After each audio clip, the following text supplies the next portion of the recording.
एक जेल गए व्यक्ति को फिर वापस उसी पद पे तैनात कर दिया गया। देखिए, जब तक कोई अंतिम निर्णय किसी के बारे में नहीं हो जाता है, मैं क्योंकि एक शिक्षक रहा हूँ, कानून को भी बहुत अच्छे से जानता हूँ, क्योंकि कोई केवल मुकदमा दर्ज होने से, उसके खिलाफ कोई कानूनी कार्रवाई चलने से आप उसको अपराधी नहीं मान सकते हैं जब तक उसके खिलाफ कोई अंतिम फैसला न्यायालय से नहीं होगा। ये माननीय सुप्रीम कोर्ट की, बहुत विभिन्न हाई कोर्टों की समय समय पर नज़ीर है कि कोई व्यक्ति अगर जेल चले जाता है और 48 घंटे से अधिक जेल में रहता है तो उसको निलंबन कर दिया जाता है। हमने उसको निलंबन कर दिया उस समय में। अब क्योंकि निलंबन आप एक समय से अधिक नहीं रख सकते हैं।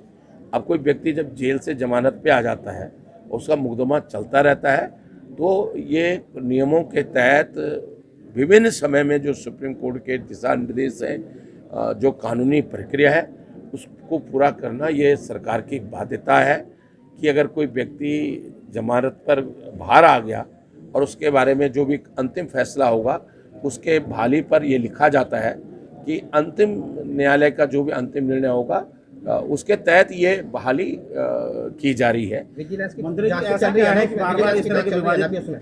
वो हमारे हाथ में नहीं ना। एक व्यक्ति, अगर आप किसी गवर्नमेंट नौकरी में आ गए तो किसी आरोप लगने से, आरोप एक प्रक्रिया है उसकी, उसको आप कोई सरकार कुछ नहीं कर सकती उसमें। वो उसमें सरकार के कोई वो नहीं है। जब व्यक्ति जमानत पे आ गया, सुप्रीम कोर्ट के बहुत साफ निर्देश है कि जब तक वो निलंबित रहेगा, आधा वेतन जीवन निर्वाह भत्ता उसको दिया जाता रहेगा। हमने जीवन निर्वाह भत्ता उसको दिया। जब वो जमानत पे बाहर आ गया और उसने ज्वाइनिंग दे दी, निलंबन हम 6 महीने से अधिक नहीं रख सकते। ये जब तक जेल में था तब तक ही हम निलंबन रख सकते थे। ये सरकार की मजबूरी है कि सुप्रीम कोर्ट के दिशा निर्देशों के आधार पर या हाई कोर्ट के, विभिन्न हाई कोर्ट के दिशा निर्देशों पर हमें उस व्यक्ति को बहाल करना हमारी कानूनी बाध्यता है। ये सरकार की। इसके अलावा एक डाउन के विधायक हैं, उन्होंने आपके खिलाफ कुछ।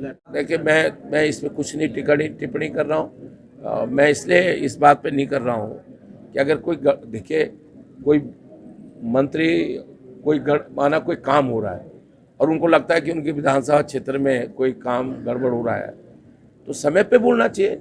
अब जब आचार संहिता लगने के लिए 10-15 दिन रह गए, तब बोलने से इसलिए फ़ायदा नहीं है कि कोई काम, माना एक बाथरूम बनने में 6 महीने लगते हैं। अगर कोई काम हो रहा है तो अब ठीक है, वो कह रहे हैं, उनके वो जाने, मुझे इस पर कोई टिप्पणी नहीं करनी। रावत जी, क्या राजनीतिक मामला तो नहीं है ये जो मुख्यमंत्री को आपके खिलाफ पत्र दे रहे हैं विधायक महोदय? अब वो आप भी समझते हैं और मैं भी समझता हूँ, लेकिन आप बोल सकते हैं, मैं बोल नहीं रहा हूँ। इसके अलावा क्या डॉक्टर हरक सिंह रावत को अगर हरिद्वार सीट में कहीं मिलता है टिकट तो किस तरह? मैंने कहा था, देखो, मैंने पार्टी से कहा है कि मुझे चुनाव लड़ाने की जिम्मेदारी दे दो, मुझे 10-20 सीटों पे जिम्मेदारी दे दो, मैं चुनाव लड़ाऊंगा। मैंने अपने पार्टी हाईकमान से, लीडरशिप से व्यक्तिगत रूप से अपनी मंशा को जाहिर किया है। लेकिन पार्टी अगर चुनाव लड़ाती तो मैंने पहले भी कभी टिकट नहीं मांगा। मैं ये अपना सौभाग्य समझता हूँ कि 89 में, 91 में मैंने जरूर पौड़ी विधानसभा से यूपी के समय में टिकट मांगा था। उसके बाद मुझे कभी टिकट मांगने की जरूरत नहीं पड़ी। मुझे पार्टी ने 2002 में, कांग्रेस ने लेस्टोन दे दिया। मैं पौड़ी के लिए आवेदन किया था, लेस्टोन दे दिया। 2007 में भी लेस्टोन दे दिया। मैं जाके लड़ लिया चुनाव। मैंने तो पार्टी के आदेश का पालन किया।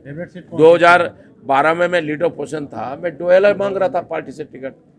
पार्टी ने मुझे रुद्रप्रयाग दे दिया, मैं चुपचाप जाके रुद्रप्रयाग लड़ गया। इस बार भी जब 2017 में मैंने नहीं कहा मुझे कोट द्वार दो, पार्टी ने, मैंने कहा मेरी कोई इच्छा नहीं है, पार्टी जहाँ दे देगी मैं देंगे। बड़े भाई हरीश रावत जी के लिए किस तरह से अब आपसी संबंध है, क्या आगे बढ़ेगा? नहीं, आपसे संबंध होने में और मंच होने में अलग बात है। जब मंच पर मैं खड़ा हूँगा तो बट नेचुरल है कि मैं भाजपा की बात करूँगा, भाजपा की सरकार की बात करूँगा।